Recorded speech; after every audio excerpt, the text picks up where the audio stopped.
বন্ধুরা, আসসালামু আলাইকুম। Welcome to my new video. আজকের ভিডিওটা বাংলাদেশ বিদ্যুৎ উন্নয়ন বোর্ড বিপিডিবি এর নিরাপত্তা প্রহরী 2023 সালে আসা একটা প্রশ্নের আশায় এই অঙ্কটা করে দেব। তো এই অঙ্কটা হচ্ছে একটা পরিমিতির অঙ্ক।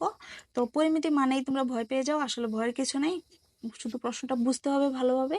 দেওয়ালে একটি মই এমনভাবে স্থাপন করা হলো যেন দেওয়ালের নিচ হতে মইয়ের দূরত্ব 2.5 মিটার এবং ভূমি হতে মইটি 6 মিটার উঁচু একটি জানালাকে স্পর্শ করে মইটির দৈর্ঘ্য কত। তো এটা করার জন্য প্রথমত আমি একটা মই আঁকবো।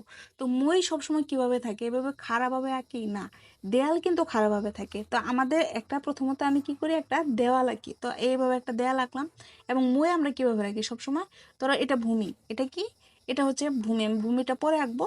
তোরা এটা ভূমি, এটা ভূমি। তো মই ভূমি থেকে আমরা কিভাবে দেওয়ালের মধ্যে রাখতে গেলে এভাবে এভাবে কিন্তু রাখি। এভাবে দেওয়ালে যদি আমরা উঠতে চাই তাহলে এইভাবে রাখবো। তার মানে আমাদের মইটা কি হবে, এইভাবে, এটা মই। তাহলে এখানে ধরলাম একটা অক্ষর দিলাম, ধরলাম A C, R A B হচ্ছে দেওয়াল। তো এখানে এ সি এবং এ বি এর কোনো মান দেওয়া আছে কিনা সেটাকে পরে বুঝিয়ে, দেওয়াল একটি এমনভাবে স্থাপন করা হলে যেন দেওয়ালের নিচ হতে মইয়ের দূরত্ব, দেওয়ালের নিচ কোনটা, দেওয়াল হচ্ছে এ বি, দেওয়ালের নিচ কোনটা, এটা, নিচ হতে মইয়ের দূরত্ব, আর মই কোনটা, এ সি কিন্তু মই। তাহলে এই নিচের এ বি থেকে সি মানে মইয়ের গোড়া এবং এই দেওয়ালের থেকে দূরত্ব, মানে এইভাবে যদি আমি দাগ টানি তাহলে এই অংশটুকুর দূরত্ব হবে কত, 2.5 মিটার। এই যে বলে দিছে মইয়ের দূরত্ব, মানে এই দুইটা অংশের এই মইয়ের গোড়া থেকে দেওয়ালের দূরত্ব হবে 2.5 মিটার। ভূমি হতে মইটি, ভূমি মানে কোনটা, এই যে এটা ভূমি, বিসি হচ্ছে ভূমি, আর ভূমি হতে মই যেটা, মইটি 6 মিটার উঁচু, মানে ভূমি থেকে এই ভূমি থেকে উঁচু কোনটা, এই যে সোজাভাবে এখানে একটা ধরো জালানা আছে, এই জালানাকে স্পর্শ করছে, তার মানে এই 6 মিটার উঁচু, মানে কি এখান থেকে এই পর্যন্ত দূরত্ব কত হবে, 6 মিটার। এটা হবে 6 মিটার। তাহলে এবার মইয়ের দৈর্ঘ্য অর্থাৎ এই এসি এর মানটা আমাদের বের করতে হবে। তো এইটা যে আমি এখানে যা আঁকছি এটা দেখে তোমাদের কি মনে হচ্ছে, এটা কি আকৃতির, এটা কি ধরনের, এটা কিন্তু একটা ত্রিভুজ। প্রথমত তোমাকে জানতে হবে এটা কি ত্রিভুজ, কারণ পরিমিতির অঙ্কগুলো বিভিন্ন ধরনের ত্রিভুজ পাবা। সমকোণী ত্রিভুজ, সমবাহু ত্রিভুজ, সমদ্বিবাহু ত্রিভুজ, সমবাহু ত্রিভুজ, অনেক ধরনের ত্রিভুজ পাবা। তো এখানে দেখতে হবে আমার ত্রিভুজটা কি ধরনের, কারণ যে ত্রিভুজ সেই ত্রিভুজের আমাদের সূত্র ইউজ করতে হবে। তো এখানে এটা কিন্তু সমকোণী ত্রিভুজ। সমকোণী ত্রিভুজ আমি দেখে কিভাবে বুঝলাম, কারণ যেহেতু কোনো কিছু ভূমি থেকে খাড়াভাবে কোনো কিছু থাকলেই সেটাই সমকোণী ত্রিভুজ হবে।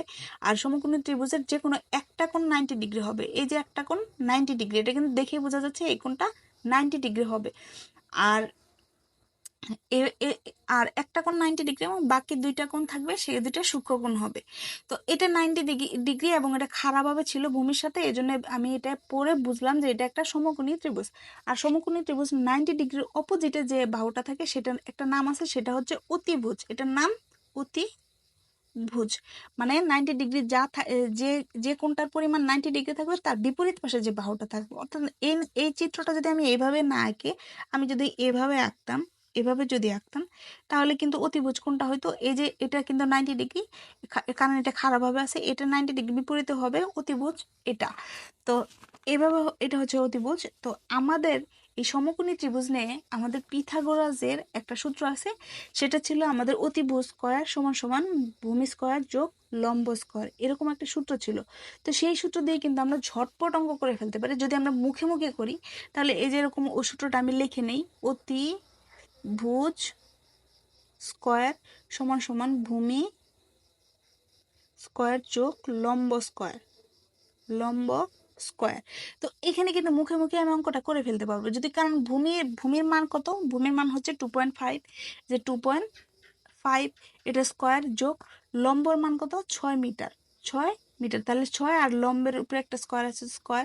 তো এখানে 2.5 এর যদি আমরা স্কয়ার করি তাহলে কত হয়, 2.5 আমি যখন স্কয়ার করব, এই জিনিসটাকে যখন গুণ করবা তখন কিন্তু এই যে কোনো কিছুর উপর স্কয়ার থাকা মানে দুইবার ইন্টু আকারে থাকা, মানে 2.5 গুণ 2.5, এটা কিন্তু এইভাবে গুণ হয়।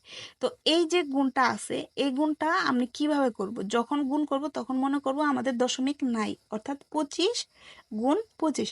আর 25-এর ঘরের নামটা জানাটা তো আমাদের খুবই জরুরি, কারণ 25-এর ঘর 20-এর ঘর এই নামটাগুলো আমাদের খুবই কাজে লাগে। বিশেষ করে 25-এর ঘরটা অনেক বেশি কাজে লাগে, 20-এর ঘরটা তো লাগেই, আর 20-এরটা অনেক ইজি, 25-এর ঘরটা 25 দিয়ে 25-কে গুণ করলে 625 হয়। এটা আমাদের অনেক সময় অঙ্ক করতে করতে মুখস্থ হয়ে গেছে, আমার বিশেষ করে। তার মানে এখানে আমি 625 লাগবে। এবার আমি দশমিক কিভাবে দিব, কারণ যখন গুণ করবা দশমিকে তখন নর্মাল যে গুণটা করে ঠিক ওইভাবে গুণ করবা। আর দশমিক তখন ঘর গুণে দেবে যে কয় ঘর আগে দশমিক। দেখো এখানে 2.5 2.5, এই যে এখানে 5, এখানে এক ঘর আগে দশমিক আর এখানে এক ঘর আগে দশমিক, তাহলে মোট কয় ঘর হলো? এক ঘর আর এক ঘর 2 ঘর। অর্থাৎ আমি ঘর গুণে 2 ঘর আগে দশমিক দিব। এখানে 5 2, এখানে 2 ঘর, এক ঘর এক ঘর, অর্থাৎ এই যে 6.25 হবে। আর যোগ, এবার 6-এর উপরে স্কোয়ার থাকা মানে 6 গুণ 6, তার মানে 6 6 36, আমরা এখানে 36 দিব। তো এবার এটা এটা কিন্তু হচ্ছে স্কোয়ার সমান। তো এই দুটাকে আমি এবার যোগ করব। যোগ যদি করি, দেখো এখানে আছে দশমিক, কিন্তু এখানে দশমিক নেই। তো দশমিকের পরে আমার এখানে 2টা ঘর আছে, তো 2টা ঘর আমি শূন্য দিয়ে নিলাম, কারণ আমার ইচ্ছা মতো এভাবে আমি শূন্য দিতে পারি। যোগ করতে গেলে দশমিকের পরের সংখ্যা মিলাইতে হয়, এবং বিয়োগ করতে গেলেও দশমিকের পরের ঘরগুলাকে মিলাই যোগ করতে হয়। অর্থাৎ এখানে 0 আর 5 যোগ করলে 5, এখানে 2 2 হবে। আর এই যে দশমিক আছে, দশমিকটা না দিয়ে আমরা যোগ করতে পারবো না। অর্থাৎ 6 আর 6 যোগ করলে 12 2, হাতে থাকলো 1 4, তাহলে 42 25 এরকম আসলো। তো এবার হচ্ছে এটা অতিভুজ স্কয়ার ইকুয়াল কিন্তু এই মানটা আসছে, অর্থাৎ এখানে এটা অতিভুজ স্কয়ার। তাহলে সুতরাং অতিভুজ অতিভুজ অতিভুজ সমান সমান এ স্কোয়ারটা কি হবে, এটার উপরে রোড হয়ে যাবে, অর্থাৎ 42.25 এরকম হয়ে যাবে।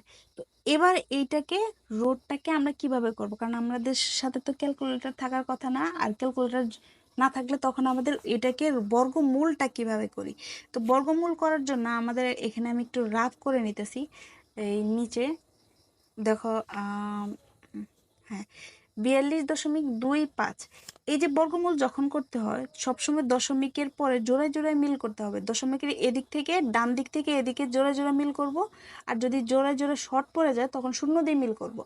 আর এদিকে বাম দিক থেকে দশমিকের মাঝখানে হচ্ছে দশমিক, দশমিকের পরের সংখ্যাগুলোকে এভাবে মিল করে করে যাব। যদি এখানে আরেকটা সংখ্যা থাকতো, সাপোজ মনে করো এখানে যদি 1 থাকতো, তাহলে এই একের সাথে জোড়া মিল করার জন্য আমার একটা শূন্য নিয়ে এটাকে জোড়া মিল করতে হইতো, এই পাশ থেকে যাইতে হবে।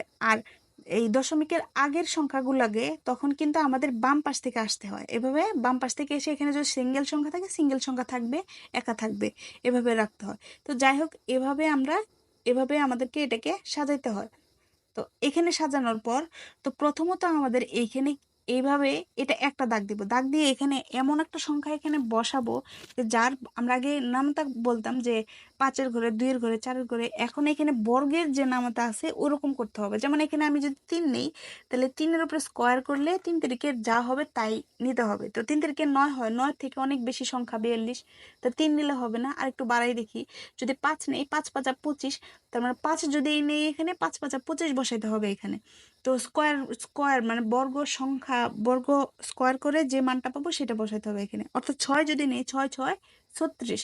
আবার যদি 7 যদি নেই, 7-এর উপরে স্কোয়ার করলে 7 7, যেমন 7-এর উপরে স্কোয়ার করলে 7 ইন্টু 7, তাহলে 7 7 49 হয়। তার এখানে আছে 42, তার মানে আমাদের 7 নেওয়া যাবে না, আমাদের কি নিতে হবে, 6 নিতে হবে। যদি 6 নেই, তাহলে 6 6 36, এভাবে নিলাম। নেওয়ার পর এবার আমি এটাকে বিয়োগ করব। তো আমি যদি এটাকে বিয়োগ করলে কত থাকে, 36 আর হচ্ছে 6 থাকবে এখানে 6। তো এবার এই যে এখানে সামনে এভাবে আমি দাগ দিব 6, এবং এই যে দশমিকটা যা আছে, এই দশমিকটা উঠায় আমাকে এখানে দিয়ে দিতে হবে। এখানে দিয়ে দিলে এবার এখানে দশমিক দেওয়ার পর এই যে 6 আছে, নিয়মটা হচ্ছে এরকম যে এই যে 6টা আছে, এই 6-এর ডাবল যা হবে, অর্থাৎ 6-এর ডাবল কত হয়, 6-এর ডাবল কত হবে, 6 দিয়ে 2 দিয়ে গুণ করতে হবে, অর্থাৎ 6 দুগুণে 12, অথবা 6 যোগ 6, কিন্তু এটা গুণ করা যাবে না। 6 গুণ 6 করা যাবে না, 6-এর ডাবল করতে হবে। 6-এর ডাবল কত হবে, অবশ্যই 12, তার মানে আমাকে এখানে 12 নামাইতে হবে।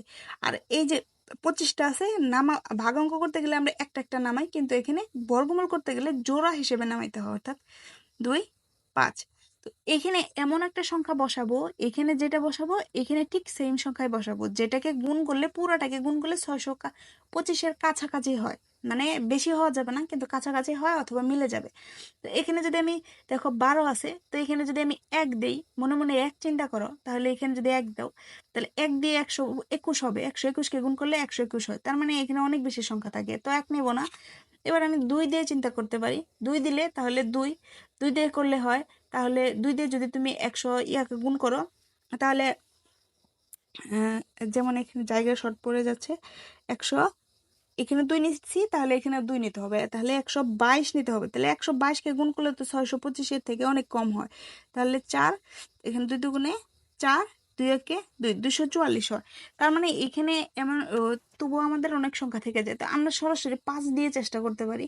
দেখো 5 5 দিয়ে যদি 125কে করো, তাহলে এটা আমরা মুখে মুখে করতে পারি, যেমন 5 5 5 25-এ 5 5 25-এর 5, আর 5 দুগুণে 10, 2, আর 12 হইলো, 2 যোগ করলাম, তাহলে 5 একে 5, আর হাতে 1 ছিল, তাহলে এই যে 6, তার মানে আমাদের মিলে গেছে, অর্থাৎ এখানে আমাদের 5 দেওয়াতে মিলে গেছে, কিন্তু অ্যান্সার কিন্তু 125 লেখা যাবে না, আমাদের অ্যান্সার লিখতে হবে 6.5।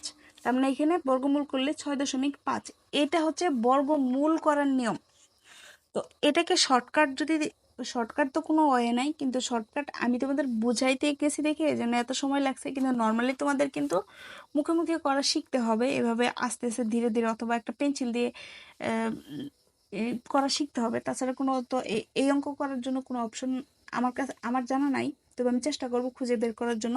তো যাই হোক, এই অঙ্কটা যদি তুমি রিটেনের জন্য লেখো, তখন ওই মুহূর্তে শুধু কি করবা, এই যে চিত্রটা আঁকবা, এবং এখানে যে মানগুলো দেওয়া আছে সেই মানগুলা লিখে নেব। যেমন এখানে লিখবা দেওয়া আছে, দেওয়া আছে কি কি মান দেওয়া আছে আমাদের, এখানে মান দেওয়া আছে, যেমন এবি, এবি এর মানটা কি ছিল, এবি কিন্তু এবির মান ছিল কত, এই যে দেখো এবির মান আমাদের কিন্তু 6 মিটার দেওয়া ছিল, তাহলে দেওয়া আছে এ বি ইকুয়াল 6 মিটার, আর এবিটা কিন্তু কি ছিল, এবিটা হইতেছে মইটির উঁচু, মানে মইটির কত উঁচুতে অবস্থিত ছিল, মানে এখানে যে দেওয়ালটা ছিল সেটা, তাহলে এবি এর মানটা দেওয়া আছে, এবং বিসি এর মানটা কি আছে, বিসি কিন্তু হতে দূরত্ব, মানে মইয়ের দূরত্ব, মানে দেওয়াল, এটা দেওয়াল, দেওয়াল থেকে মইয়ের দূরত্ব হচ্ছে বিসি, তাহলে বিসি ইকুয়াল কিন্তু 2.5 মিটার। আর এখানে আমাদের কি, তাহলে মইয়ের দৈর্ঘ্য চাইছে, আমাদের মইয়ের দৈর্ঘ্য কত, তাহলে মইয়ের দৈর্ঘ্য, মইয়ের দৈর্ঘ্য আমরা কত ধরে নিছি, AC, AC equal, AC equal প্রশ্নবোধক চিহ্ন, মানে আমরা এটা বের করব। তারপর হচ্ছে তোমরা এখানে সরাসরি আমরা জানি লিখে, এই অংশটুকু এই নিচে লিখে আমরা জানি লিখবা, লিখে অঙ্ক করে দিবা, তাহলে অঙ্ক শেষ। জানি আমরা জানি লিখে অঙ্ক করলে এটাই উত্তর বের হবে, এই অংশটুকু জাস্ট নিচে লিখে দিবা, এই হচ্ছে আমাদের অঙ্ক। তো অতিভুজ এত মিটার।